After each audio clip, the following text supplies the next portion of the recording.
A Werewolf Shifter Romance, written by Amelia Hart. Chapter 1. The Curse of Empty. The autumn wind howled through the stone corridors of Moonhaven Castle, carrying with it the scent of dying leaves and approaching winter. In the servants' quarters below, 19-year-old Bryn Fairhaven pressed her back against the cold stone wall, golden hair plastered to her pale cheeks with sweat and tears. Her emerald eyes darted toward the heavy wooden door, listening for footsteps that would signal another humiliation. "The Wolfless freak thinks she can hide from us," came Gareth Ironhold's mocking voice from the corridor beyond. His laughter echoed off the stones, joined by the cruel chuckles of his noble companions. "Come out, aberration. The ceremony awaits your spectacular failure." Bryn's hands trembled as she clutched the rough wool of her servant's dress. Tonight was the annual ceremony of awakening, where young wolves demonstrated their first transformation before the entire kingdom. At 19, she was already a year past the traditional age limit of 18. She was living proof of something that shouldn't exist. A werewolf who couldn't shift. The heavy door creaked open, and Finn's concerned face appeared. His brown hair was disheveled, his clothes bearing the mud stains of his work in the stables. At 20, he was one of the few people in the castle who still treated her with kindness. "Bryn, they're gathering in the great hall," he whispered urgently. "Lady Cordelia sent me to fetch you. You can't avoid this forever." "I can't do it, Finn." Her voice cracked like brittle ice. "Everyone will see that I'm broken, that I'm nothing." Finn stepped closer, his expression gentle but determined. "You're not nothing. You're the strongest person I know. You've survived things that would have destroyed others." Bryn thought of her parents, dead these 7 years in what Lady Cordelia had called a tragic hunting accident. She had been 12 then, too young to understand the whispered conversations that stopped whenever she entered a room. Too naive to question why the woman who had taken her in as a ward treated her more like a slave than family. "My parents would be ashamed," she whispered, touching the small silver pendant at her throat, the only thing she had left of them. "Your parents loved you," Finn said firmly. "Whatever happens tonight, that doesn't change." The sound of approaching footsteps made them both freeze. Lady Cordelia Ironhold swept into the room, her auburn hair twisted into an elaborate arrangement that spoke of wealth and power. At 35, she commanded respect through fear rather than affection. Her brown eyes, cold as winter stones, surveyed Bryn with barely concealed disgust. "Still cowering like a beaten dog, I see," Cordelia said, her voice dripping with false sympathy. "How disappointing, though not unexpected. Come, child, the kingdom awaits your performance." Bryn forced herself to stand, though her legs felt weak as water. "My lady, perhaps it would be better if I remained here tonight. I don't wish to embarrass your house." Cordelia's laugh was sharp as breaking glass. "Embarrass my house? Dear child, you've been doing that since the moment I took pity on you. Tonight, at least, we'll make your shame official." The great hall blazed with torchlight and the excited chatter of nobles from across the kingdom. Tapestries bearing the crests of various houses decorated the stone walls, while long tables groaned under the weight of elaborate feasts. At the far end of the hall, a raised platform awaited the evening's ceremonial transformations. Bryn took her place among the servants along the wall, trying to make herself invisible. But the whispers followed her like hunting hounds. "Look, it's the cursed girl. 19 and still human. What an abomination. They say her parents were traitors. Perhaps the curse runs in the bloodline." Each word was a dagger to her heart, but Bryn kept her face carefully blank. She had learned long ago that showing pain only encouraged more cruelty. The ceremony began with the younger nobles, 16 and 17-year-olds who shifted with graceful ease. Their wolves were beautiful, silver, brown, and gray creatures that moved with predatory elegance. The crowd applauded each transformation, parents beaming with pride. Then came Gareth's turn. Lady Cordelia's son stepped onto the platform with arrogant confidence, his red hair catching the torchlight. At 22, he had shifted years ago, but tradition demanded he demonstrate his abilities before taking on greater responsibilities within the house. His transformation was smooth and practiced. His russet wolf was large and powerful, drawing appreciative murmurs from the assembled nobles. When he shifted back to human form, he wore a smirk of supreme satisfaction. And now, Lady Cordelia announced, her voice carrying clearly through the hall. "We come to a special case. Bryn Fairhaven, ward of House Ironhold, will attempt her first transformation at the advanced age of 19. The whispers grew louder, more excited. This wasn't just ceremony now. It was entertainment. Bryn felt hundreds of eyes upon her as she made her way to the platform on unsteady legs. "Go on, then," Gareth called out, his voice full of malicious glee. "Show us your magnificent wolf, little servant."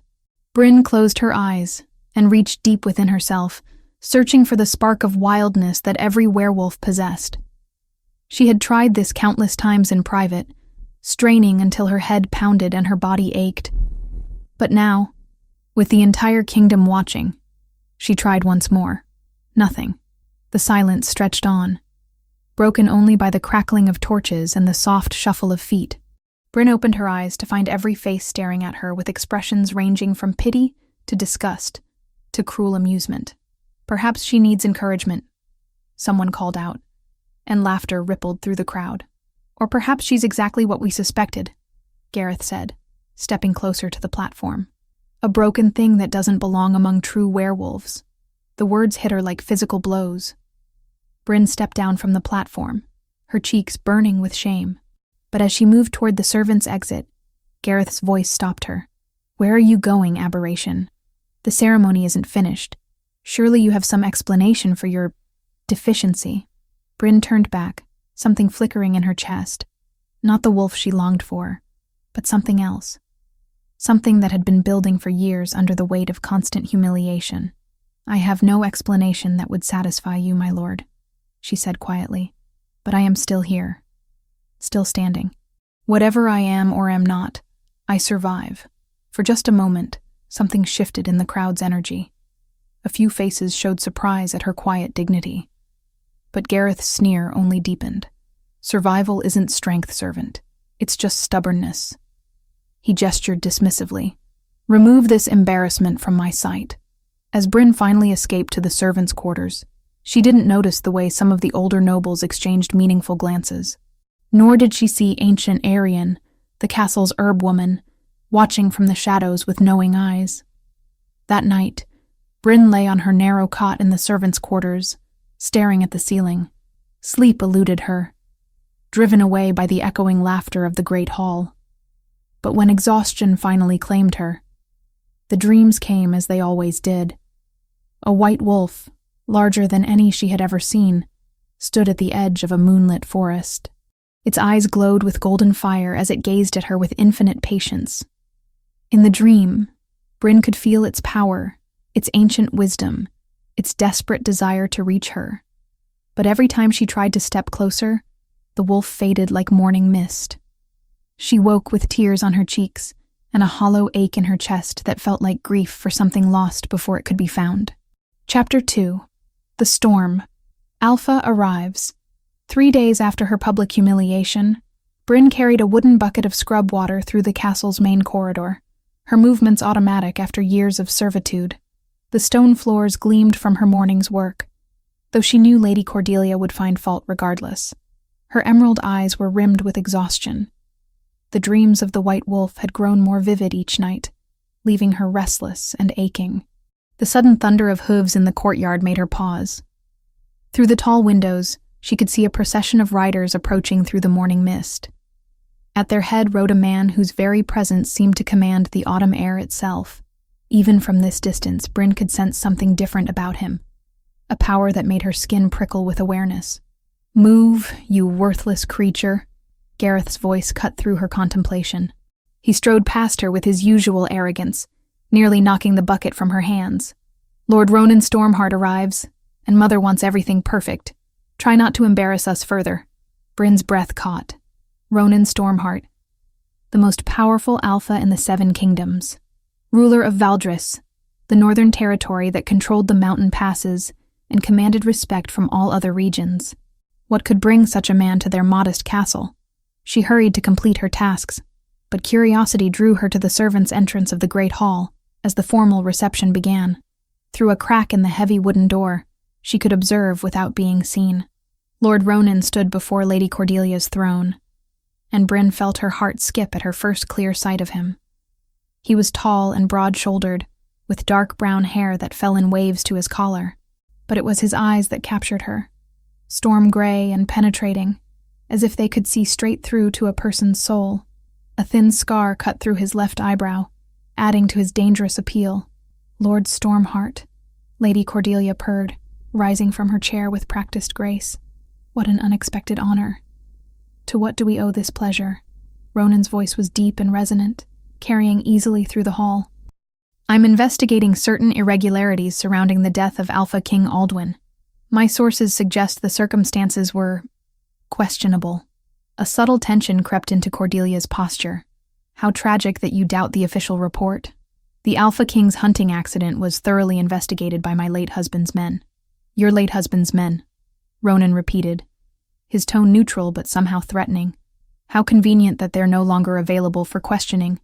Bryn watched, fascinated, as the two powerful figures circled each other verbally. Lady Cordelia's smile never wavered, but her knuckles were white where she gripped her chair.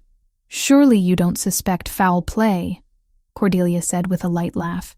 "Who would dare harm the Alpha King? And more importantly, who would benefit from such a terrible act?" "An excellent question," Ronan replied. "I intend to find the answer." The formal dinner that evening was a tense affair. Bryn moved between the tables like a ghost, refilling wine goblets and removing empty plates. She had learned to make herself invisible during such gatherings. But tonight she felt hyper-aware of every sound, every glance. As she approached Lord Ronan's seat to refill his wine, disaster struck. Gareth chose that moment to gesture wildly while telling some boastful story, his elbow catching her arm. The pitcher tilted, sending dark red wine cascading down the front of Ronan's fine doublet. The great hall fell silent. Bryn's face burned with mortification as she stared at the spreading stain. In any other circumstance, such clumsiness would result in a severe beating. She dropped to her knees immediately. "My lord, I beg your forgiveness," she whispered, not daring to look up. "I am clumsy and worthless. Please allow me to stand up." The command was quiet, but absolute. Slowly, Bryn rose to her feet, finally meeting those storm-gray eyes. Instead of anger, she saw curiosity, and something else she couldn't identify. "What's your name?" Ronan asked, his voice gentler than she expected. "Bryn Fairhaven, my lord." His head tilted slightly. "Fairhaven. That name, interesting." He studied her face with an intensity that made her cheeks burn. "How old are you, Bryn Fairhaven?" 19, my lord." Something shifted in his expression. Surprise, perhaps, or recognition. 19. "And you serve in this house?" Before Bryn could answer, Lady Cordelia's voice cut through the moment like a blade. "The girl is my ward, Lord Stormheart. An orphan I took in from charity. I'm afraid she's rather damaged. She has never manifested her wolf." Murmurs rippled around the table. Ronan's gaze never left Bryn's face. "Never manifested? At 19? A genetic deficiency," Gareth added with cruel satisfaction. "We keep her around for simple tasks. She's harmless enough." "Harmless," Ronan repeated, and Bryn caught an odd note in his voice. How unusual. The rest of the evening passed in a blur of whispered conversations and meaningful glances. Bryn completed her duties mechanically, but she couldn't shake the feeling of being watched. Every time she looked up, she seemed to catch Lord Ronan's eye across the room. Later, as the guests retired for the night, Bryn made her way to the servants' quarters through the castle's darker corridors. She was nearly at her destination when rough hands seized her arms, slamming her against the stone wall. "Well, well," Gareth's wine-soaked breath washed over her face. "Made quite an impression on our noble guest, didn't you?" His friends flanked him. 3 young nobles whose faces were flushed with drink and malice. Bryn's heart raced as she recognized the dangerous gleam in their eyes. "I meant no disrespect, my lord," she said carefully. "The wine was an accident." "Oh, I'm sure it was," Gareth sneered. "But accidents have consequences, don't they, boys?" One of his companions laughed nastily. "Maybe we should teach the Wolfless freak about proper behavior." Gareth's hand moved to her throat, pressing against the silver pendant there. "This is pretty. Where did a servant get such a fine piece? It was my mother's, Bryn gasped. Your mother the traitor? Gareth's grip tightened. Perhaps we should relieve you of this burden. I wouldn't do that if I were you. The voice came from the shadows, low and deadly. Lord Ronan stepped into the torchlight, his presence filling the corridor like an approaching storm. His gray eyes blazed with controlled fury as he took in the scene. My lord, Gareth stammered, immediately releasing Bryn. We were just discussing the evening's events. Were you? Ronan's voice was silk over steel. It looked more like you were threatening a defenseless servant. She's not defenseless, one of Gareth's friends protested. She's cursed. Everyone knows. The words died in his throat as Ronan's power filled the air. Even Bryn, with her dormant abilities, could feel the crushing weight of his authority. The three young nobles stepped back involuntarily, their faces pale. Return to your quarters, Ronan commanded. All of you. Now. They fled like rabbits before a wolf, leaving Bryn alone with the most powerful alpha in the 7 kingdoms. She pressed her back against the wall, uncertain whether she was safer or in greater danger. Are you injured? His voice was gentle again, the threatening edge gone. Bryn touched her throat where Gareth's hand had been. No, my lord. Thank you for your intervention. Ronan stepped closer, and she caught his scent. Pine forests and winter storms, wild and intoxicating. Why do they call you cursed? Because I cannot shift, she whispered. At my age, it means I never will. His gray eyes studied her with that same intense curiosity she'd noticed earlier. And yet, my lord? He reached out slowly, giving her time to pull away. When she didn't, his fingertips brushed her cheek with surprising gentleness. You have the most unusual scent. So faint I can barely detect it, but Bryn's breath caught. No one had ever mentioned her having any scent at all. Most assumed her lack of shifting meant she had no wolf scent whatsoever. What do you smell? She whispered. Ronan's thumb traced across her cheekbone, sending shivers through her entire body. Something wild. Something precious. Something that shouldn't be hidden away in servants' quarters. The moment stretched between them, charged with possibilities neither dared voice. Then Ronan stepped back, the connection broken. Be careful, Bryn Fairhaven, he said quietly. This castle holds more dangers than young nobles with too much wine. He turned and disappeared into the shadows, leaving Bryn alone with her racing heart and the lingering scent of pine and storms. That night, her dreams changed. The white wolf was no longer alone at the forest's edge. A great black wolf stood beside her, its golden eyes familiar and warm. Together, they watched Bryn with patient understanding, as if waiting for her to find the courage to join them in their moonlit world. Chapter 3. Buried Secrets. The morning after Lord Ronan's arrival brought an unusual tension to the castle. Bryn noticed it in the way servants whispered in corners, how Lady Cordelia's smile seemed more brittle than usual, and in the frequent messengers who arrived at dawn carrying sealed letters. She went about her duties with heightened awareness, the memory of Ronan's gentle touch still burning on her cheek. Bryn, child, come here. The voice belonged to Irian, the ancient herb woman who tended the castle's sick and injured. At 65, she was bent with age, but her gray eyes remained sharp as winter stars. Most of the nobles ignored her, dismissing her as merely another servant. But Bryn had always felt drawn to the old woman's quiet wisdom. Irian waited in the small chamber she used for preparing medicines, dried herbs hanging from the rafters like fragrant curtains. The air smelled of sage, lavender, and something darker that Bryn couldn't identify. Sit, my dear, Irian said, gesturing to a wooden stool. We need to speak of things long buried. Bryn settled herself, noting how Irian's weathered hands trembled slightly as she moved among her bottles and pouches. Is something wrong? You seem troubled. Troubled? Irian's laugh was brittle as autumn leaves.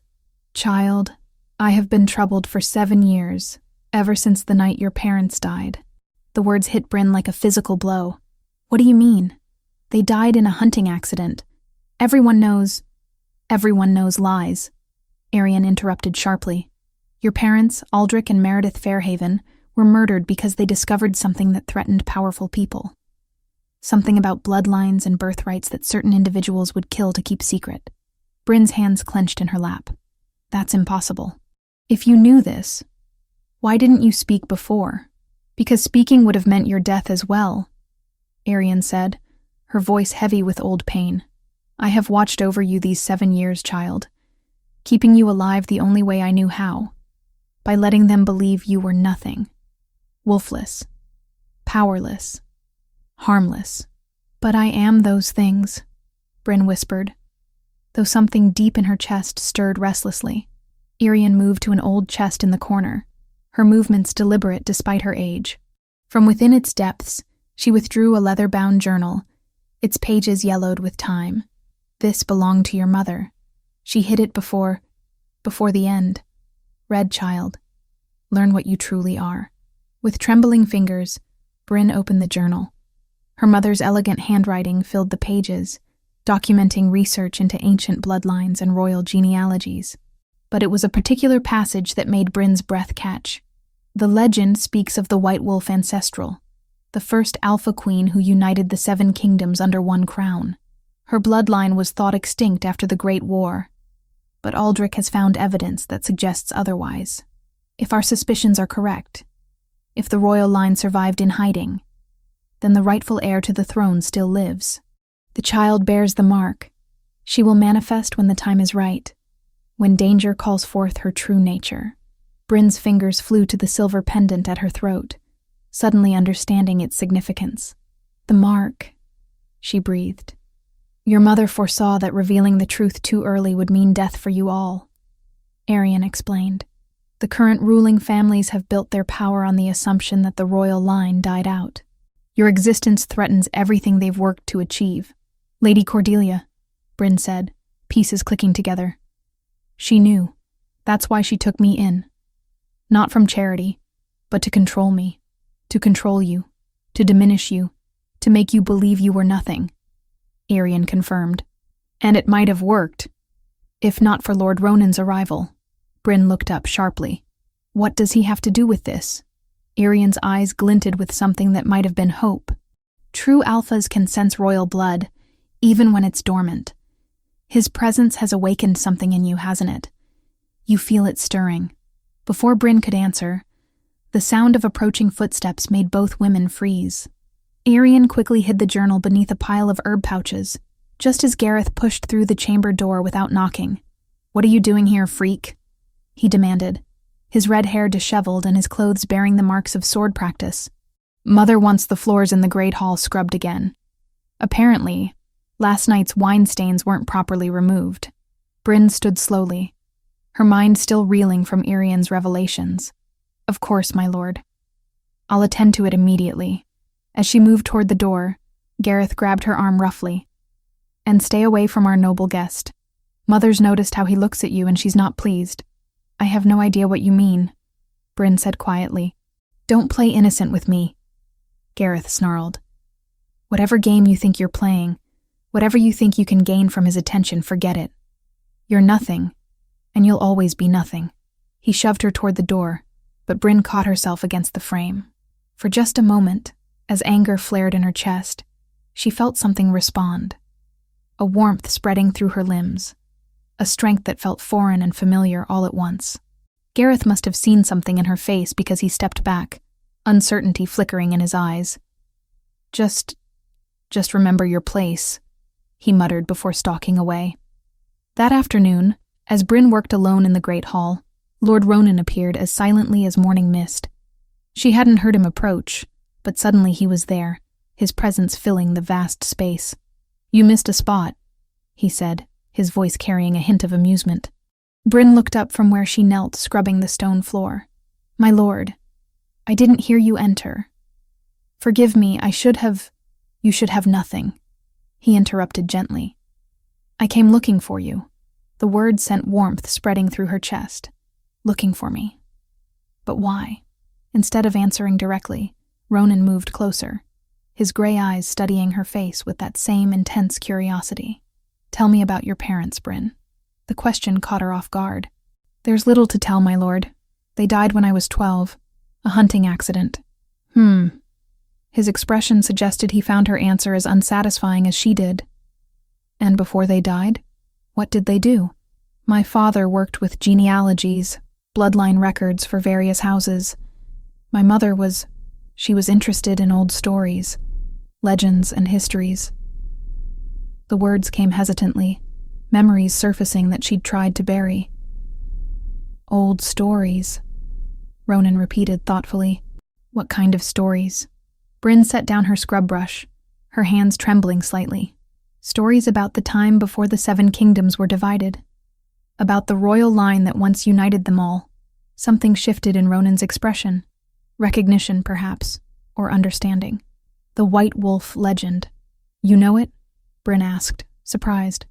Every alpha knows the stories, he said quietly, though most dismiss them as fairy tales.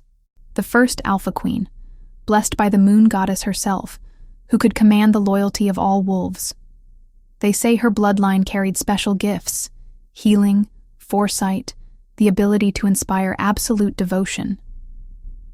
But it's just a legend, Bryn said, though her mother's journal seemed to burn against her memory. Is it? Ronan knelt beside her, bringing them to eye level. What if I told you that some bloodlines leave traces, even when they're hidden? What if I said that true power sometimes sleeps until the right moment awakens it? Before Bryn could respond, the great hall's doors burst open. Lady Cordelia swept in with her usual dramatic flair, but Bryn caught the flash of alarm in her brown eyes when she saw them together. Lord Stormheart, Cordelia said, her voice honey-sweet but with underlying steel. I trust you're finding everything satisfactory with your accommodations? Ronan rose smoothly, his movement casual, but somehow protective as he positioned himself slightly in front of Bryn. Quite satisfactory, thank you. I was just discussing the castle's history with Miss Fairhaven. She has a fascinating knowledge of genealogical records. Does she? Cordelia's smile grew sharper. How industrious of her, though I fear her education may be somewhat incomplete. Orphans often have such limited perspectives on historical matters.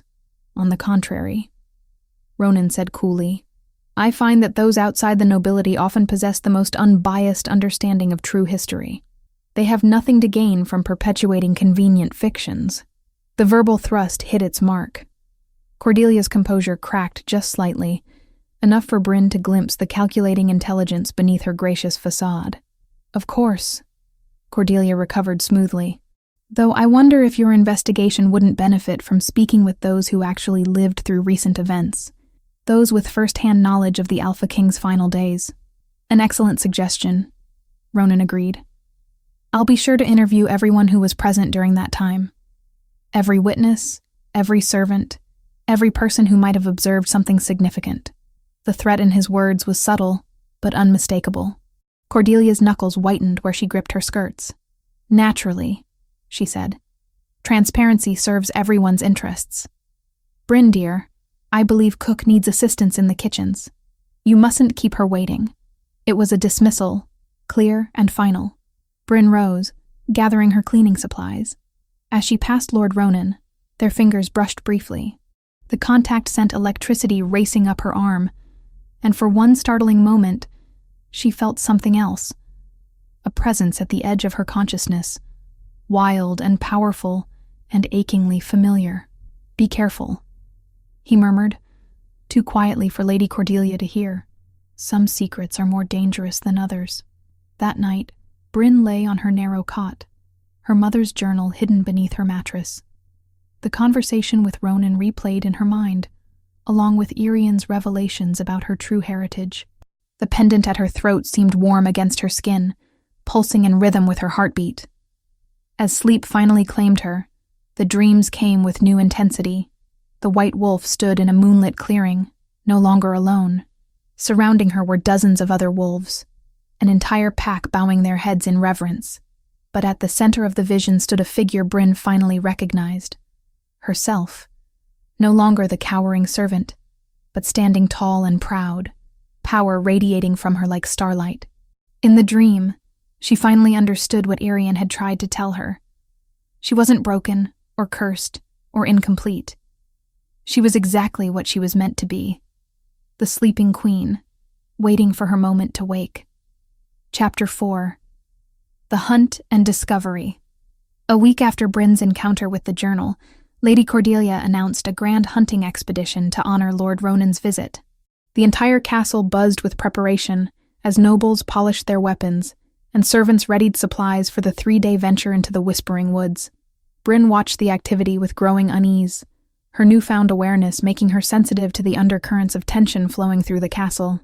"You seem troubled, child," Arian observed as they worked together in the herb garden, gathering supplies for the hunting party's medical kit. Bryn's hands paused over a cluster of healing mint. "Something feels wrong about this hunt. Lady Cordelia has been too pleased with herself, and Gareth keeps shooting meaningful glances at his friends. Trust your instincts," the old woman advised, her weathered fingers selecting particular herbs with practiced care. "Your bloodline carries gifts of foresight. The closer you come to awakening, the stronger these premonitions will become. But what can I do? I'm just a servant." "No one listens to servants." Arian's gray eyes fixed on her with startling intensity. "You could ensure you're present to witness whatever they plan. Servants are often invisible to their betters, a trait that can be quite useful." The idea was audacious and dangerous, but it took root in Bryn's mind like a stubborn seed. That evening, as the hunting party made final preparations, she approached the head groom with a carefully rehearsed request. "Master Willem," she said, keeping her voice respectful and humble, "Cook is concerned about Lord Ronan's dietary preferences during the hunt. She's asked me to accompany the party to ensure his meals are properly prepared." Willem, a gruff but kind man who'd known her parents, studied her face carefully. "Dangerous work, hunting parties. Lots of things can go wrong in those woods. I understand the risks," Bryn said quietly, "but I have my reasons." Something in her tone must have convinced him, because he nodded slowly. "There's an extra horse in the stables. Small mare, gentle but quick. If you're determined to go, best you can ride properly." The next morning dawned crisp and clear, with autumn mist clinging to the castle walls like ghostly fingers. Bryn had barely slept, her dreams filled with images of white wolves running through dark forests and storm-gray eyes that seemed to see straight through her soul. She dressed carefully in her plainest traveling clothes and braided her golden hair into a practical plait. The silver pendant lay hidden beneath her collar, its weight a constant reminder of the secrets she now carried. The hunting party assembled in the courtyard as the sun crested the eastern mountains. Lord Ronan sat astride a magnificent black destrier, his presence commanding even among the gathered nobles. He wore practical hunting leathers that emphasized the powerful lines of his frame, and his dark hair caught the morning light like polished bronze. Lady Cordelia rode side saddle on a dainty white palfrey, her burgundy riding habit immaculate despite the early hour. She surveyed the assembled party with satisfaction, her brown eyes lingering on certain faces with meaningful intensity. "My lords and ladies," she called out, her voice carrying clearly across the courtyard. "Today we hunt in the ancient tradition, testing our skills against the wild creatures of the Whispering Woods. May fortune favor the bold." The party moved out with much fanfare, hounds baying and horses prancing with excitement. Bryn rode near the rear with the other servants, her small mare keeping pace despite its modest size. She noticed how certain members of the party, Gareth and 3 of his closest friends, stayed close to Lord Ronan, their behavior solicitous, but somehow predatory. The Whispering Woods lived up to their name, filled with the constant rustle of leaves and the distant calls of unseen creatures. Ancient oaks and towering pines created a canopy so thick that only scattered beams of sunlight reached the forest floor. The hunting trails were well marked, but Bryn couldn't shake the feeling that they were being watched by more than woodland animals. After several hours of riding, the party stopped beside a crystalline stream for their midday meal. The servants unpacked elaborate picnic provisions while the nobles discussed their morning's sport. Several deer had been taken, along with a wild boar that required 6 men to carry. Bryn busied herself with serving duties, but her attention remained fixed on the subtle dynamics playing out among the hunters. She noticed how Gareth and his companions kept maneuvering to separate Lord Ronan from the main group, suggesting private conversations about hunting strategies that required moving deeper into the woods. "The old oak grove would be perfect for afternoon sport," Gareth was saying, his tone casual but his eyes bright with anticipation. "The deer trails converge there, and the terrain provides excellent stalking opportunities." Lord Ronan studied the young man with those penetrating gray eyes. I'm not familiar with that particular area. Perhaps you could guide me there? Of course, my lord. It would be my honor. Something cold settled in Bryn's stomach as she watched the exchange. The oak grove lay in the deepest part of the forest, far from the main hunting trails. If something happened there, help would be hours away. As the party prepared to resume hunting, Bryn made her decision. While the others mounted their horses, she slipped away into the underbrush, following the stream that would lead toward the oak grove. Her mare was tethered with the other servants' horses. She would have to proceed on foot and trust in her knowledge of these woods from childhood explorations. The forest grew darker and more mysterious as she moved deeper into its heart. Her soft-soled boots made little noise on the carpet of fallen leaves, and she found herself moving with an instinctive stealth that surprised her. More than once, she paused as strange sensations washed over her. Awareness of distant animals, the feel of wind patterns through the trees, scents that spoke of things her conscious mind couldn't interpret. She reached the oak grove just as Lord Ronan and his guides arrived from the opposite direction. Hidden behind the massive trunk of an ancient tree, Bryn watched as the small party dismounted in the shadowy clearing. Magnificent trees, Lord Ronan observed, his voice echoing strangely in the enclosed space. They must be centuries old. Indeed, Gareth agreed, though his attention wasn't on the oaks. My lord, there's something we need to discuss. Something about your investigation that requires privacy. Ronan's posture shifted subtly, becoming more alert. I'm listening. What followed made Bryn's blood run cold. Gareth and his companions weren't there to hunt deer. They were there to eliminate the threat that Lord Ronan represented to Lady Cordelia's ambitions. The conversation revealed a conspiracy that reached back to the death of the Alpha King, a carefully orchestrated murder designed to clear the path for Cordelia's rise to power. You've been asking too many questions, Gareth said, his hand moving casually toward the hunting knife at his belt. Mother thought you might be reasonable, but you're proving troublesome. Troublesome, Ronan repeated, his voice deadly quiet. That's an interesting choice of words. The attack came without warning. 3 of them moved simultaneously, coordination speaking of careful planning. But they had underestimated their target. Lord Ronan was an alpha in the truest sense, his reflexes enhanced by supernatural speed and strength. The fight was brief but vicious. Steel rang against steel as hunting knives clashed with Ronan's sword. But even an alpha could be overwhelmed by numbers, especially when those numbers included trained warriors fighting with desperate determination. Bryn watched in horror as a blade found its mark, slicing deep across Ronan's ribs. He stumbled, blood staining his leather jerkin, and she saw Gareth raise his knife for a killing blow. Something snapped inside her chest. Not breaking, but awakening. Power flooded through her limbs like liquid fire. Her vision sharpened impossibly, showing her every detail of the grove with crystal clarity. Sense exploded across her senses. Fear, blood, metal, and beneath it all, something wild and ancient rising to meet the danger. She burst from her hiding place with inhuman speed, her body moving with coordination she'd never possessed. Her hand closed around a fallen branch as thick as her arm, wielding it like a weapon with strength that should have been impossible for her slight frame. The first attacker went down hard, his skull cracking against an oak trunk. The second barely had time to turn before her improvised club caught him across the temple. Gareth spun to face this new threat, his face twisted with shock and rage. You, he snarled, raising his bloody knife. Impossible. You're nothing. You're... His words died as he met her eyes. They blazed with golden fire. No longer the gentle green of her human form, but something far older and more dangerous. For the first time in his life, Gareth faced a predator that outmatched him completely. The third attacker made the mistake of trying to flank her. Without conscious thought, Bryn spun and caught him with a backhand blow that sent him flying across the clearing.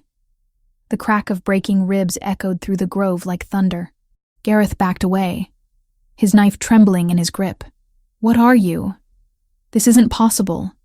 Mother said you were broken, that you had no wolf. Bryn stepped toward him, power radiating from her small frame like heat from a forge. Your mother lied about many things, but this ends now." Before Gareth could respond, the sound of approaching horses filled the grove. The rest of the hunting party had followed the sounds of combat, arriving to find their noble companions scattered across the ground like broken dolls. Lord Ronan struggled to his feet, one hand pressed against his bleeding side, his gray eyes fixed on Bryn with wonder and something deeper. "How?" he whispered. "How did you—" "I don't know," Bryn said honestly, the golden fire fading from her eyes as the immediate danger passed. "I felt you were in danger, and something inside me just responded." Lady Cordelia rode into the grove at that moment, taking in the scene with rapidly calculating eyes. Her son knelt in the leaves, his knife forgotten as he stared at Bryn in terror. 3 of her co-conspirators lay unconscious around the clearing, while Lord Ronan bled from injuries that should have been fatal. "What happened here?" she demanded, though Bryn could see that she already understood far too much. "Your son and his friends attempted murder," Ronan said quietly, his voice carrying absolute authority despite his injuries. Fortunately, Miss Fairhaven arrived in time to prevent it. Cordelia's gaze fixed on Bryn, and for the first time, the servant girl saw genuine fear in those calculating brown eyes. "Impossible," she breathed. "You're nothing. You've always been nothing." "No," Bryn said simply, finally understanding the truth that had been hidden from her for so long. "I've always been exactly what I was meant to be. I just needed the right moment to remember." As the hunting party dealt with the aftermath of the attack, Bryn helped support Lord Ronan back to his horse. His blood soaked through her sleeve where she touched him, but she felt no revulsion, only a fierce protectiveness that seemed to sing in her bones. "Thank you," he murmured as they rode slowly back toward the castle. "You saved my life." "You would have done the same," she replied, though she wasn't sure how she knew that with such certainty. His storm-gray eyes found hers, and she saw recognition there, not just of her actions, but of what she was becoming. "Yes," he said quietly, "I would have," without hesitation. The words carried weight beyond their simple meaning, speaking of bonds forged in crisis and destinies finally beginning to unfold. As they emerged from the whispering woods, Bryn felt the silver pendant pulse against her throat, warm with promises of revelations yet to come. Chapter 5. Betrayals and Revelations. The 3 days following the attack in the Oak Grove transformed the castle into a pressure cooker of whispered conversations and meaningful glances. Lord Ronan recovered from his injuries with supernatural speed, though he bore the scars as evidence of how close death had come. Gareth and his surviving conspirators languished in the castle's dungeons, their fates awaiting Lord Ronan's judgment. Bryn found herself caught between worlds, no longer invisible as a mere servant, but not yet acknowledged as anything more. The other servants regarded her with a mixture of awe and fear, while the nobles watched her with calculating suspicion. Only Arian seemed unsurprised by recent events, nodding sagely whenever their paths crossed as if everything was unfolding exactly as expected. It was on the 4th morning that Lord Ronan made his declaration. The great hall had been transformed for a formal gathering, with representatives from neighboring houses present to witness whatever pronouncement the powerful Alpha intended to make. Lady Cordelia sat in her chair of state, her composure perfect despite the circumstances, though Bryn noticed the subtle tremor in her hands. "Lords and ladies," Ronan began, his voice carrying easily through the stone chamber, "recent events have revealed truths that can no longer be hidden. Miss Bryn Fairhaven is not merely a servant in this house. She is my destined mate, blessed by the moon goddess herself." The declaration hit the assembled nobles like a thunderbolt. Gasps and exclamations filled the air as heads turned toward where Bryn stood frozen among the servants along the wall. Her heart hammered against her ribs as every eye in the hall fixed upon her. "Furthermore," Ronan continued, his gray eyes finding hers across the crowded space, "I formally claim her as my chosen companion and future Luna of House Stormheart." Lady Cordelia rose slowly from her chair, her face a mask of controlled fury. "My lord," she said, her voice honey-sweet but edged with poison, "surely you speak in haste. The girl is damaged, wolfless. Surely such a union would weaken rather than strengthen your noble bloodline." "Damaged?" Ronan's tone grew dangerous. "The woman who single-handedly defeated 3 trained warriors to save my life. The woman whose courage and strength shine like a beacon in the darkness of this place? Courage born of desperation, perhaps? Lady Cordelia replied smoothly. But my lord, consider the implications.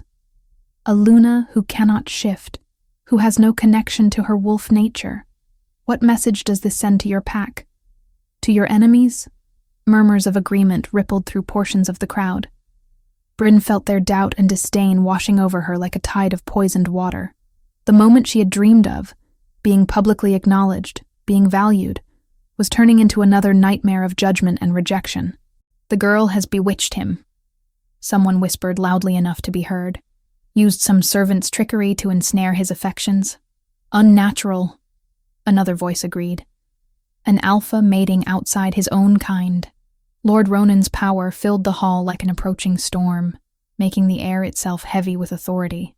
Enough, he commanded, and silence fell instantly. I know what I have seen. I know what I sense. Miss Fairhaven carries gifts that transcend your limited understanding. But Lady Cordelia had found her opening and pressed forward ruthlessly. Gifts? She laughed, the sound sharp as breaking glass. My lord, if you must know the truth about this girl's parentage, then perhaps it's time to reveal why she has lived as my ward all these years. Bryn's blood turned to ice water in her veins. She could see triumph glittering in Cordelia's brown eyes, as the woman prepared to deliver what she clearly believed would be a killing blow. The truth, my lord, is that her parents were traitors to the crown. Aldrich and Meredith Fairhaven were executed, not killed in a hunting accident as we've allowed people to believe, but executed for plotting against the Alpha King himself. The lie was delivered with such conviction that even Bryn felt a moment's doubt. Around the hall, faces turned toward her with expressions ranging from horror to disgust. The word traitor echoed in whispers as noble families distanced themselves from potential contamination. Her bloodline is cursed, Lady Cordelia continued, her voice rising with theatrical passion, tainted by treachery and weakness. I took her in from Christian charity, but I've always known she carried the seeds of her parents' corruption. Lord Ronan stepped forward, his gray eyes blazing with fury. You dare speak of corruption? You who orchestrated the murder of the Alpha King? You who sent assassins into the forest to eliminate an inconvenient witness? Careful, my lord, Cordelia replied, her smile never wavering. Accusations require proof, whereas the evidence of this girl's unfitness is obvious to all. She has bewitched you with servant's cunning, using your noble nature against you. The political maneuvering was masterful.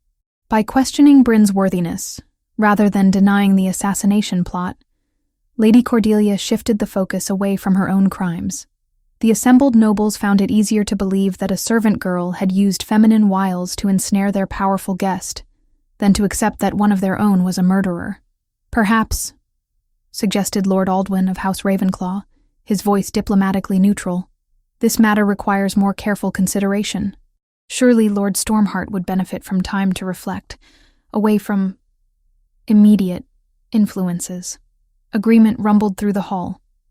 Bryn could see the political tide turning against them, isolating Ronan from his potential allies by making his judgment seem compromised. I require no time for reflection, Ronan declared firmly. My choice is made, but is hers, Lady Cordelia asked smoothly. Has anyone asked what the girl herself desires? Perhaps she finds the prospect of leaving her humble station as overwhelming as we do.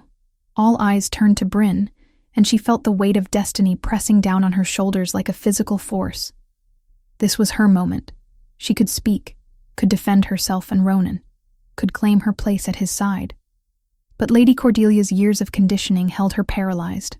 The constant reinforcement that she was nothing, worthless, broken, it all crashed down on her at once. Surrounded by hostile faces, accused of bewitching the man she had come to love, she felt the old familiar shame rising like bile in her throat. She began, her voice barely above a whisper. I never sought to bewitch anyone. I am what you all say, nothing special. Perhaps Lord Ronan would be better served by a mate worthy of his station. The words tasted like ashes, but she forced them out. Better to spare him the political consequences of defending her than to drag him down with her supposed unworthiness. Something shattered in Ronan's expression. pain, disappointment, and a grief so profound it made her chest ache. "Bryn," he said quietly, "you don't understand what you're saying." "I understand perfectly," she replied, hating herself with each word. "I understand that I am a servant, that my parents were traitors, and that I have brought nothing but trouble since the moment you arrived." The political pressure in the room shifted again, nobles relaxing as the threat to the established order seemed to dissolve. Lady Cordelia's smile was radiant with victory. "There, you see," she said gently, as if comforting a wounded animal. "The girl knows her place. She has no desire to rise above her station and bring shame upon your noble house." Ronan stood in the center of the hall, isolated by Bryn's apparent rejection and the noble's relief at avoiding an uncomfortable precedent. His gray eyes found hers one last time, and she saw the exact moment when his hope died. "As you wish," he said formally, his voice empty of all warmth. "I withdraw my claim. Miss Fairhaven remains a ward of House Ironhold, subject to Lady Cordelia's authority." The dismissal was final, absolute. Bryn felt something precious tear apart inside her chest as Ronan turned away, his broad shoulders rigid with controlled emotion. "However," he continued, his tone growing hard as winter steel, "given recent events, I believe it would be best if I continued my investigation from elsewhere. I'll be departing at dawn." "Of course," Lady Cordelia agreed quickly, eager to see him gone before he could cause more trouble. "We understand completely. Travel safely, my lord." That evening, as the castle settled into uneasy quiet, Bryn sat alone in her small chamber, staring at the leather journal that contained her mother's research. The words on the pages seemed to mock her now. Prophecies of a royal bloodline, legends of the White Wolf ancestral, promises of power and destiny that had proven to be nothing but fantasy. A soft knock at her door made her look up. Arian entered without waiting for permission, her aged face grave with disappointment. "Foolish child," the old woman said bluntly. "Do you have any idea what you've done?" "I've saved him from making a terrible mistake," Bryn replied, though her voice lacked conviction. "Lady Cordelia was right. I would only have weakened him." "Lady Cordelia is a murderer and a liar," Arian snapped. "And you've just handed her everything she wanted on a silver platter." "What was I supposed to do? Stand there and watch as his reputation was destroyed because of me? Let him sacrifice his position for someone who can't even shift?" Arian moved closer, her gray eyes blazing with frustration. "You were supposed to trust in what you are, instead of what others have told you to believe. You were supposed to have faith in the mate bond that even a blind fool could see burning between you." "There is no mate bond," Bryn said desperately. "That was just wishful thinking. Political necessity. He needed an excuse to investigate Lady Cordelia's crimes, and I provided convenient cover. Is that what you truly believe?" Arian asked softly. "After everything that's happened, after the power you manifested in the forest, after the way your very soul responds to his presence." Bryn's hands trembled as she closed the journal. "It doesn't matter what I believe. He's leaving at dawn. It's over." Arian studied her for a long moment, then shook her head sadly. "No, child. It's only beginning. Lady Cordelia won't rest now that she knows you're a threat. Lord Ronan's protection was the only thing keeping you safe, and you've just thrown it away." "What do you mean?" "I mean," Arian said grimly, "that by tomorrow night, you'll either be dead or gone from this place forever. Lady Cordelia can't risk leaving you alive now that she knows what you might become." The old woman turned toward the door, then paused. "There's still time, if you can find the courage to claim what's rightfully yours. But time is running short, and dawn comes whether we're ready or not." After Arian left, Bryn lay on her narrow cot, staring at the ceiling as tears tracked silently down her cheeks. Outside her window, storm clouds gathered on the horizon, and she could hear the distant rumble of thunder approaching. By morning, Lord Ronan would be gone, taking with him her last chance at something resembling happiness. But more than that, she realized with growing dread, he would also be taking the only protection she had against Lady Cordelia's ambitions. Arian was right. Her brief moment in the spotlight had made her a liability that couldn't be allowed to survive. As lightning flickered outside her window, Bryn finally understood that her choice in the Great Hall hadn't saved anyone. It had simply ensured that when the end came, she would face it utterly alone. Chapter 6. The Awakening of the White Wolf. The night after Lord Ronan's departure brought no peace to Moonhaven Castle. Bryn lay sleepless on her narrow cot, her heart heavy with the weight of lost possibilities. Through her small window, she could see storm clouds gathering on the horizon, and something in the charged air made her skin prickle with unease. She had made the right choice, she told herself for the 100th time. Better to spare Ronan the political consequences of defending her than to drag him down with her supposed unworthiness. But the hollow ache in her chest suggested that righteousness was a cold comfort when it meant losing the only person who had ever seen her as more than nothing. The soft creak of floorboards in the corridor made her freeze. It was well past midnight. No servant should be moving through the castle at this hour. Bryn held her breath, listening as careful footsteps approached her chamber door. The latch lifted silently, and 3 figures slipped into her room like shadows given form. Even in the darkness, she recognized their shapes. Lady Cordelia, flanked by 2 of her most trusted guards. They moved with predatory purpose, believing their prey to be helpless and unaware. "Carefully now," Cordelia whispered, her voice carrying a satisfaction that made Bryn's blood run cold. "We mustn't damage her too badly. It needs to look like she tried to escape and met with a tragic accident in the forest." Bryn forced herself to remain still, breathing slowly and evenly as if deep in sleep. Through barely cracked eyelids, she watched as one of the guards approached with a length of rope, while the other positioned himself by the window. "Such a shame," Cordelia continued softly.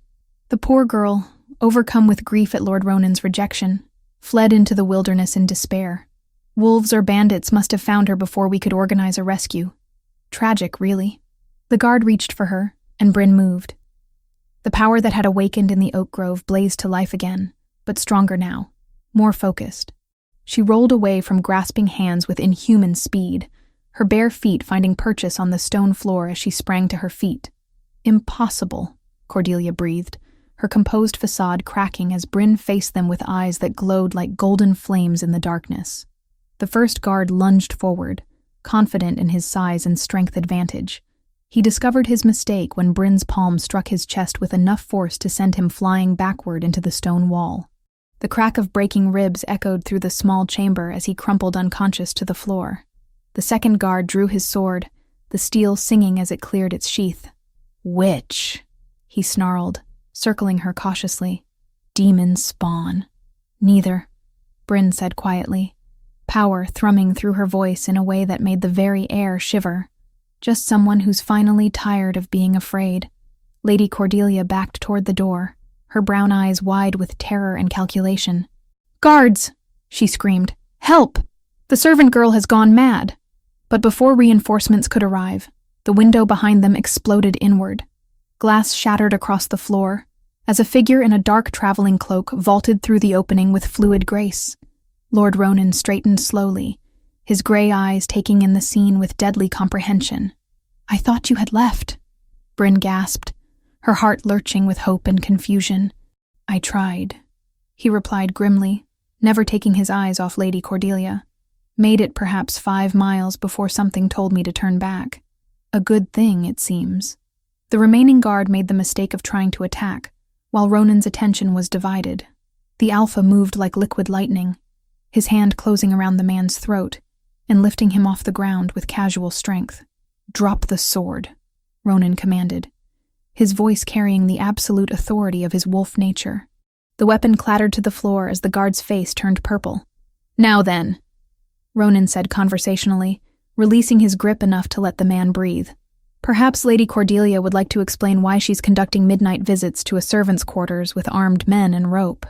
Cordelia drew herself up to her full height, attempting to reclaim some dignity despite the circumstances. "The girl attacked my guards without provocation.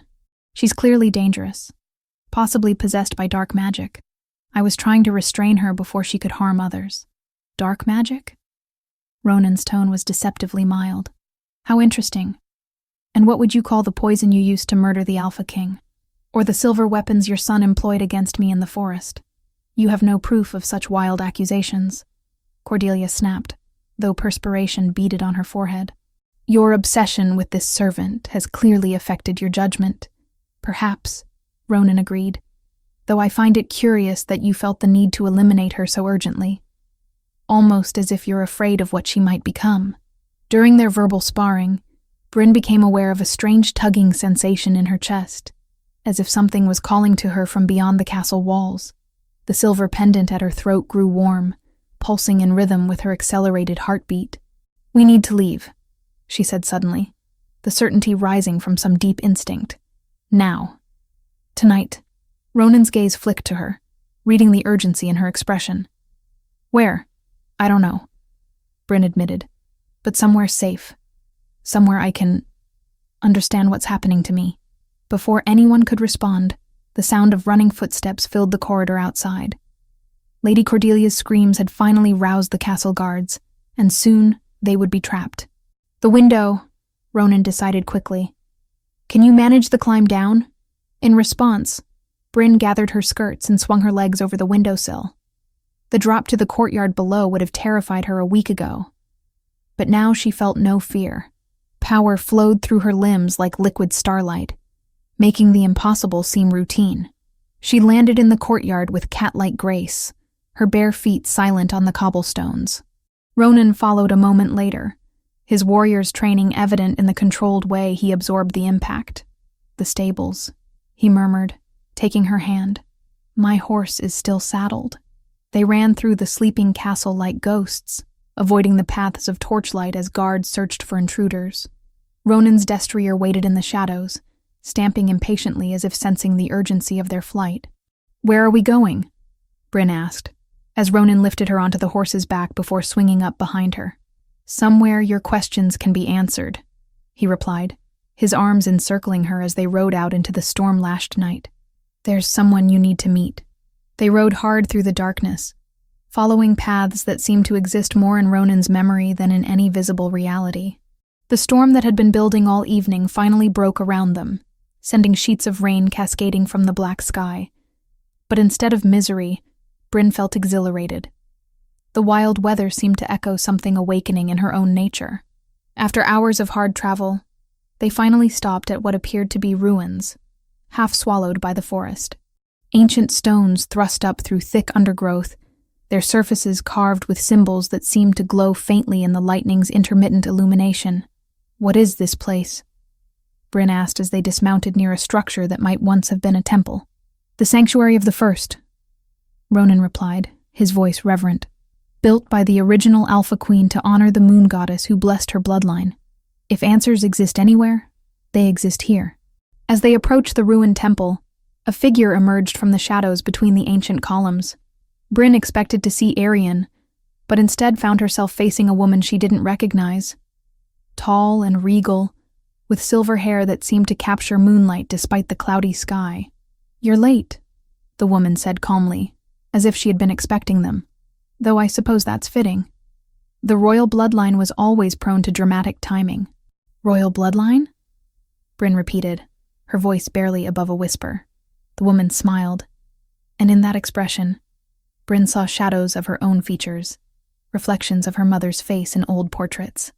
"My dear child," the woman said gently, "allow me to introduce myself properly. I am Seraphine Fairhaven, your grandmother, and the last guardian of the sacred bloodline." The revelation hit Bryn like a physical blow. "That's impossible. My grandmother died when I was small." "I allowed that fiction to protect you," Seraphine replied, "just as we allowed many lies to keep you safe until the time of awakening arrived. But that time is now upon us, and deception serves no further purpose." She gestured toward the ruined temple, where carved symbols were beginning to glow with soft silver light. "Come, child. It's time you learned what you truly are, and why so many have died to keep that knowledge hidden." As they entered the ancient sanctuary, Bryn felt power thrumming through the very stones beneath her feet. The pendant at her throat grew warmer, resonating with forces that had slept in this place for centuries. "The White Wolf Ancestral," Seraphine began, her voice taking on the cadence of ritual, "was not merely the first Alpha Queen. She was chosen by the moon goddess herself to unite the 7 kingdoms under one crown. Her bloodline carried gifts that transcended normal werewolf abilities: the power to heal, to inspire absolute loyalty, to commune directly with the divine forces that shape our world. But she died, Bryn protested. The bloodline was lost in the Great War. Hidden, Seraphine corrected. Not lost. We learned that power attracts enemies, that being too visible invites destruction. So we went underground, scattered to the far corners of the kingdoms, waiting for the time when the blood would run true again. She turned to face Bryn fully, and in the growing silver light, her resemblance to both Bryn and her mother became unmistakable. That time is now, granddaughter. You are the White Wolf reborn, destined to reclaim the throne that is yours by divine right. The words should have filled Bryn with joy or triumph, but instead she felt only crushing weight. I can't even shift, she said desperately. How can I be anything special when I can't even manage what every other werewolf does naturally? Because your wolf is not like others, Seraphine replied gently. She is the avatar of the moon goddess herself, too powerful to manifest without proper preparation and ritual. Tonight, under the storm moon, with your true mate beside you, she will finally be free. Bryn looked at Ronan, who had remained silent throughout these revelations. His gray eyes held wonder and something deeper, recognition, as if pieces of a long puzzle were finally falling into place. You knew, she accused softly. You knew what I was. I suspected, he admitted. From the moment we met, something in you called to something in me. The mate bond only forms between souls of equal power. I knew you had to be more than you appeared. And now? She asked, her voice trembling with hope and terror in equal measure. Now we find out what the moon goddess has planned for us both, he replied, taking her hand as thunder rolled overhead and the ancient temple blazed with silver fire. The awakening was about to begin. Chapter 7. The White Queen's Revenge. 3 months had passed since Bryn's awakening in the ancient temple, and in that time, the 7 kingdoms had buzzed with whispers of the returned White Wolf. From her hidden stronghold in the northern mountains, she had gathered loyal followers. Werewolves who remembered the old stories, nobles who had grown weary of corrupt leadership, and common folk who yearned for justice. The transformation ritual had been beyond anything she could have imagined. When her wolf finally emerged under the storm moon, it was magnificent, pure white as fresh snow, larger than any wolf in recorded history, with eyes that blazed like golden stars. The ancient bloodline had awakened fully, bringing with it abilities that transcended normal werewolf nature, accelerated healing, supernatural strength, and most importantly, the power to inspire absolute loyalty in other wolves. Now, as autumn gave way to winter, the time had come to reclaim what was rightfully hers. The coronation is set for today at sunset, Commander Aldrich reported, his weathered face grim with distaste. The grizzled veteran had been among the first to pledge his loyalty when word spread of Bryn's true identity. Lady Cordelia will be crowned Queen of the 7 Kingdoms in the Great Cathedral. Half the nobility will attend, hoping to curry favor with the new regime. Bryn stood at the window of her mountain retreat, watching snow fall across the peaks. Her golden hair was now adorned with a simple silver circlet. Not the crown of the kingdoms, but an ancient symbol of her bloodline's authority. She wore traveling clothes of fine white leather, practical, but unmistakably regal. Perfect, she said quietly. Let them all gather in one place. It will make our message more efficient. Ronan approached from behind, his presence warming her like sunlight. The mate bond had grown stronger since her awakening, creating a connection between them that transcended mere attraction. He was her anchor, her strength, her partner in all things. Are you ready for this? He asked softly, his hands settling on her shoulders. Bryn leaned back against his broad chest, drawing comfort from his solid warmth. I've been ready since the night my parents died. Since the first time Gareth called me worthless. Since Lady Cordelia decided that murdering a king was preferable to accepting rightful succession. Through the window, she could see their assembled forces. 200 of the finest warriors from various kingdoms, all united under the banner of the White Wolf. It wasn't a large army by traditional standards, but when each soldier was a werewolf loyal unto death, numbers became less significant. The cathedral will be heavily guarded, Aldrich warned. Cordelia isn't a fool. She knows there are those who question her claim to the throne. Good, Bryn replied, turning to face her war council. I want witnesses. I want every noble in the 7 kingdoms to see what happens when someone tries to steal what belongs to the rightful heir. The ride to the capital took most of the day, their force moving through snow-covered forests like hunting wolves. Bryn rode at their head, her white wolf form magnificent against the winter landscape. In this shape, she felt truly complete, powerful, graceful, connected to the wild forces that shaped the world. They reached the outskirts of the capital as the sun began its descent toward the western mountains. The great cathedral rose like a mountain of carved stone in the city's heart, its spires reaching toward the darkening sky. Torches blazed from every window, and the sound of celebration echoed through the streets. They're making merry, one of Bryn's lieutenants observed with disgust. Celebrating the coronation of a murderer. Let them celebrate, Bryn said calmly, shifting back to human form as they approached the cathedral square. It will make their shock all the more profound. The plaza before the cathedral teemed with people, nobles in their finest clothes, common folk hoping to catch a glimpse of the ceremony, and guards stationed at every entrance. The air hummed with excitement and political tension, as the greatest gathering in decades prepared to witness history. Bryn and her force approached openly, making no attempt at stealth. Her white leather gleamed in the torchlight, and the silver circlet on her brow caught and reflected the flames like captured starlight. Conversations died as people recognized the symbol she wore, the ancient mark of the royal bloodline. By the goddess, someone whispered. It's her. The White Wolf. The whispers spread through the crowd like wildfire.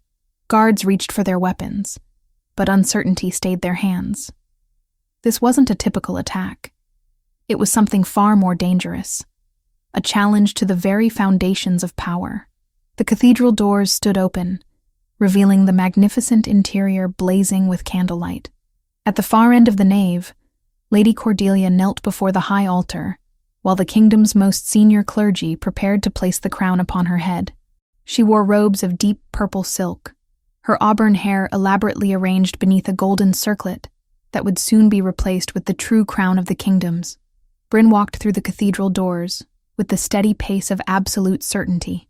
Her followers spread out behind her, their presence filling the sacred space with the quiet menace of predators who had finally cornered their prey. The ceremony faltered as whispers spread through the assembled nobility. Heads turned toward the disruption, and shocked gasps echoed off the vaulted ceiling as people recognized the young woman they had dismissed as a worthless servant. "What is the meaning of this interruption?" demanded Archbishop Matthias, his voice carrying across the suddenly silent cathedral. "This is a sacred ceremony. Guards, remove these." "I wouldn't," Bryn said quietly, but her voice carried to every corner of the vast space. "Unless you wish to explain to the moon goddess why you crowned a murderer and usurper in her sacred house." Lady Cordelia rose slowly from her knees, her brown eyes blazing with fury and calculation. She had aged in the months since Bryn's escape, stress and paranoia carving lines around her eyes and mouth. "Guards," she commanded, "arrest this pretender and her followers for disturbing the peace and threatening the crown." But the guards hesitated. Something about Bryn's presence, her quiet authority, made them reluctant to act. In the uncertain silence, she began to walk down the center aisle toward the altar. "Lords and ladies of the 7 kingdoms," she said, her voice growing stronger with each step. "You are about to witness the coronation of a woman who murdered your rightful king and has spent years suppressing the truth of the royal succession." "Lies," Cordelia shrieked. "This girl is delusional, poisoned by wild fantasies. She has no claim to anything." "No claim?" Bryn reached the steps leading to the altar and began to climb. "I am Bryn Fairhaven, daughter of Aldrich and Meredith Fairhaven, granddaughter of Seraphine Fairhaven, direct descendant of the White Wolf ancestral, who first united these kingdoms under one crown." She paused on the highest step, turning to face the assembled crowd. "I am the rightful heir to the throne you seek to steal, Cordelia Ironhold, and I have come to claim what is mine." The transformation began without warning. Power blazed through Bryn's human form as she called upon her wolf nature. But this was no ordinary shift. Light erupted from her skin like captured moonbeams as her body expanded and changed, growing into the magnificent white wolf that dwarfed all others. Gasps and cries of awe echoed through the cathedral as nobles witnessed something from the oldest legends made manifest. The white wolf stood nearly as tall as a horse, her fur gleaming like fresh snow, her golden eyes blazing with divine authority. "Impossible," Cordelia breathed, backing away from the altar. "This cannot be real." The white wolf's response came not in words, but in power that washed over every werewolf in the cathedral like a tide. One by one, nobles who had been sitting or standing dropped to their knees as their wolves recognized and submitted to the ultimate alpha. Even those who had never shifted felt the compulsion, their human nature overwhelmed by the presence of divinity made flesh. Lady Cordelia alone remained standing, her face twisted with desperate rage. "I will not bow," she snarled. "I have worked too hard, sacrificed too much, to yield to some peasant girl with delusions of grandeur." The white wolf regarded her with patient golden eyes, then began to shift back to human form. But the power remained, radiating from Bryn like heat from a forge as she faced her enemy. "You murdered King Aldwyn," she said, her voice carrying absolute authority. "You orchestrated attempts on Lord Ronan's life. You tried to have me killed to protect your stolen throne. Do you deny these charges?" "I deny nothing," Cordelia screamed, her composure finally cracking completely. "I did what was necessary to secure the future of these kingdoms. You think your bloodline makes you fit to rule? You're nothing but a servant girl who got lucky." "Perhaps," Bryn agreed calmly. "But I am a servant girl who commands the loyalty of every wolf in this room. While you command nothing but fear and hate." As if to prove her point, Gareth chose that moment to stumble forward from where he had been kneeling among the other nobles. Lady Cordelia's son looked haggard and broken, his red hair unkempt and his clothes disheveled.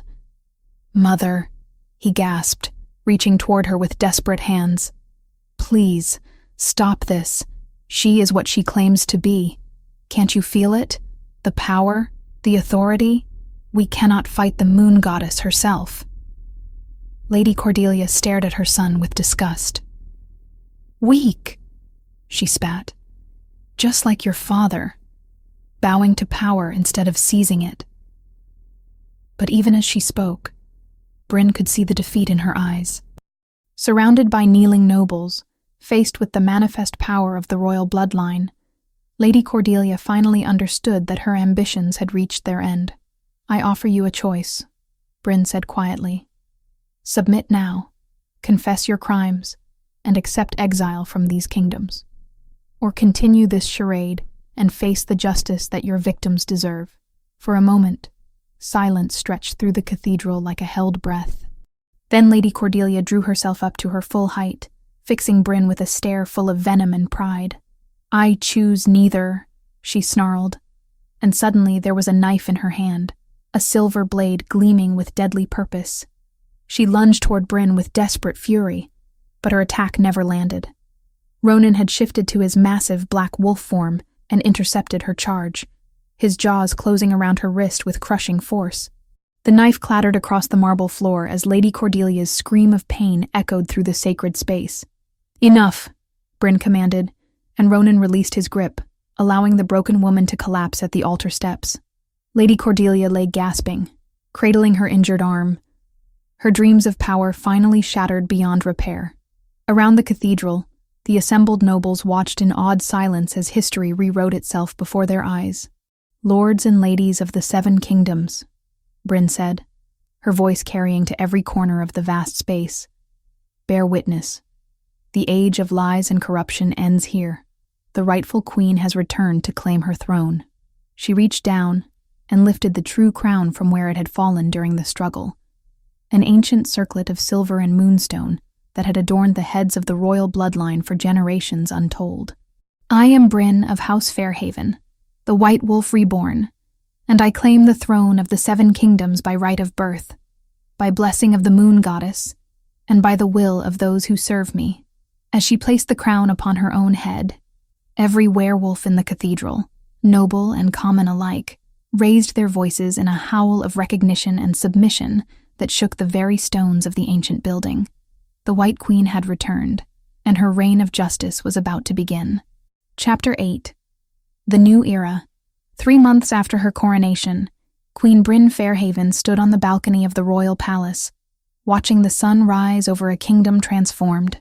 The early spring air carried the scent of blooming flowers and new beginnings, a stark contrast to the harsh winter that had marked the end of Lady Cordelia's corrupt reign. The woman who had once scrubbed floors now wore a gown of flowing white silk, the ancient crown of the kingdoms resting easily upon her golden hair. But more than her clothes had changed, there was a quiet confidence in her bearing now, a sense of rightful authority that even her former tormentors could not deny. "Your Majesty," came a familiar voice from behind her. Bryn turned to see Finn approaching, though he now bore the insignia of a royal knight, rather than the rough clothes of a stable hand. His loyalty during her darkest days had been rewarded with a position of honor in her new court. "Just Bryn when we're alone," she said with a warm smile. "You earned that right long before I wore a crown." Finn grinned, some of his old casual manner returning. "The council is gathering in the throne room. Lord Ronan sent me to fetch you," though he used considerably more formal language. Bryn's heart lightened at the mention of her husband. Their wedding had taken place just weeks after her coronation, a ceremony that united not just 2 hearts, but 2 of the most powerful bloodlines in werewolf history. Ronan had insisted on taking the title of Alpha Consort rather than King, declaring that he had no desire to rule over the woman who commanded his absolute devotion. They made their way through corridors that had once echoed with Lady Cordelia's harsh commands, but now buzzed with the quiet efficiency of a court dedicated to justice rather than self-interest. Servants who had once cowered in fear now moved with dignity, knowing their queen understood their struggles from personal experience. The throne room had been transformed as well. Gone were the ostentatious displays of wealth that had marked the previous regime. In their place hung tapestries depicting the history of the royal bloodline and the legends of the White Wolf ancestral.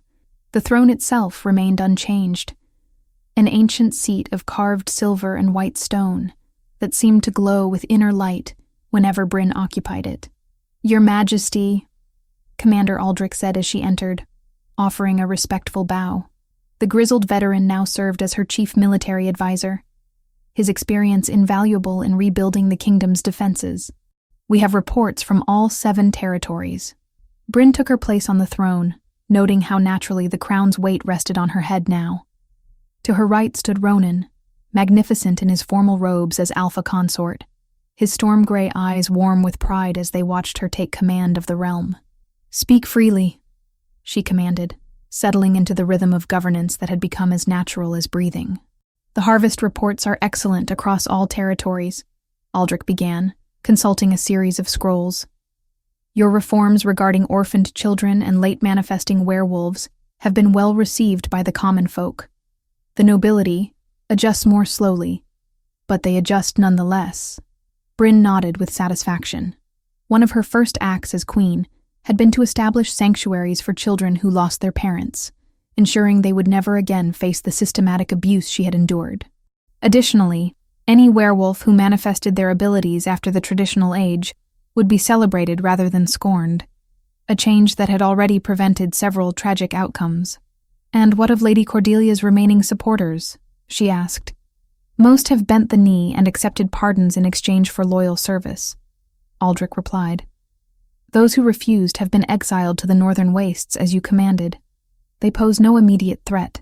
Lady Cordelia herself had been offered the same choice, exile or execution.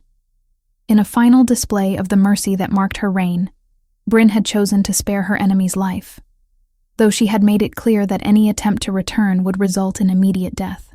The former usurper now lived in bitter isolation beyond the kingdom's borders, her dreams of power reduced to memories. "What of Gareth?" Bryn asked, though she already suspected the answer.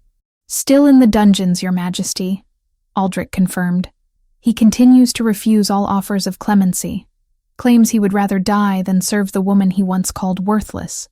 Bryn felt a pang of something that might have been pity. Gareth's pride had always been his defining characteristic, and apparently even imprisonment couldn't cure him of it. "Keep offering," Eventually, he may come to understand that stubborn hatred serves no one.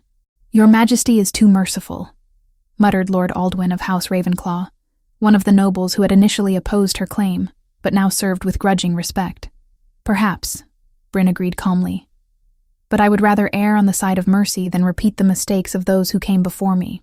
The meeting continued for another hour, covering trade agreements, military deployments, and the countless administrative details that kept a kingdom functioning. Bryn listened to each report with careful attention, her mind cataloging information and weighing decisions with the wisdom that seemed to flow from her royal bloodline. When the formal business concluded, most of the courtiers departed to attend to their various duties, but Arian remained, now bearing the title of royal advisor, though she insisted on keeping her simple herb-woman's robes. "You wish to speak with me privately?" Bryn asked, as the ancient woman approached the throne. Arian's weathered face creased into a knowing smile. "Indeed, Your Majesty. There are certain developments that require discussion." Before Bryn could ask what she meant, Ronan moved closer to the throne, his hand coming to rest on her shoulder in a gesture that spoke of deep intimacy and shared secrets. "Tell her," he murmured, his voice warm with anticipation. Bryn looked between them in confusion, then understanding began to dawn as she noticed the particular way Arian was studying her face and figure. "The sickness that has troubled you these past weeks," Arian said gently. "The fatigue, the changes in appetite, the heightened sensitivity to certain scents, are signs of pregnancy," Bryn finished, her hand moving instinctively to her still flat stomach. "I'm with child." The confirmation sent a wave of emotion through her, joy, wonder, and a fierce protectiveness that seemed to emanate from her very core. The royal bloodline would continue, and her child would grow up knowing love and security, rather than abuse and rejection. "The heir to the White Wolf legacy," Ronan said softly, his own voice thick with emotion. "Our son or daughter will never know the struggles you endured." "How long?" Bryn asked, her mind already racing with implications and preparations. "Perhaps 2 months along," Arian estimated. "By autumn, the 7 kingdoms will have a new prince or princess." That evening, as the sun set over the kingdom she now ruled, Bryn walked through the royal gardens with Ronan at her side. The space that had once been reserved for nobles now served as a public park, where common folk could bring their children to play among the flowers. "Are you happy?" Ronan asked, as they paused beside a fountain decorated with carved wolves. Bryn considered the question seriously. 3 months ago, she had been a powerless servant convinced of her own worthlessness. Now she wore a crown and carried the heir to an ancient bloodline. The transformation seemed like something from a fairy tale rather than reality. "I am," she said finally, surprised by how easily the truth came. "Not because of the crown or the power, but because I finally understand who I was always meant to be." She turned to face him fully, her green eyes bright with contentment. "I was never broken, never cursed, never worthless. I was just waiting for the right moment, the right circumstances, the right person to help me become who I truly am." Ronan cupped her face gently in his hands, his thumbs brushing across her cheekbones with infinite tenderness. "And who is that?" "Bryn Fairhaven," she replied with quiet certainty. "Queen of the 7 kingdoms, mate to the most honorable alpha in existence, and soon to be mother to the next generation of the royal bloodline. But most importantly, I am someone who remembers what it feels like to be powerless, and who will spend her reign ensuring that no one else has to endure what I survived." Their kiss was gentle, but full of promise, a pledge of continued partnership in all things. Around them, the kingdom settled into peaceful evening routines, secure in the knowledge that their ruler understood their struggles and would protect their interests. As they made their way back to the palace, Bryn caught sight of a white wolf running along the forest's edge. Not herself, but one of the wild creatures that seemed drawn to her presence. The sight filled her with deep satisfaction. The kingdom was healing, growing stronger under her guidance, and the future stretched ahead bright with possibility. Later that night, as she lay in the royal bed with Ronan's protective arms around her, Bryn reflected on the journey that had brought her to this moment. Every humiliation, every moment of despair, every instance where she had been called worthless or broken. It had all been necessary preparation for this destiny. The servant girl who had once scrubbed floors was gone, transformed into a queen who would reshape the 7 kingdoms according to principles of justice and mercy. The White Wolf had returned, just as the ancient prophecies foretold, and her reign would be remembered as the beginning of a new golden age. Outside the palace windows, the moon shone down on a realm at peace, blessing the woman who had reclaimed her birthright and the man who loved her completely. In the months and years to come, their story would be told in every corner of the kingdom, a tale of transformation, justice, and the power of love to overcome any obstacle. But for now, Queen Bryn Fairhaven of the 7 kingdoms simply smiled in her sleep, one hand resting protectively over the new life growing within her, secure in the knowledge that she had found her true place in the world at last. The White Wolf's legacy would continue, and with it, the promise of a better future for all who dwelled within her domain.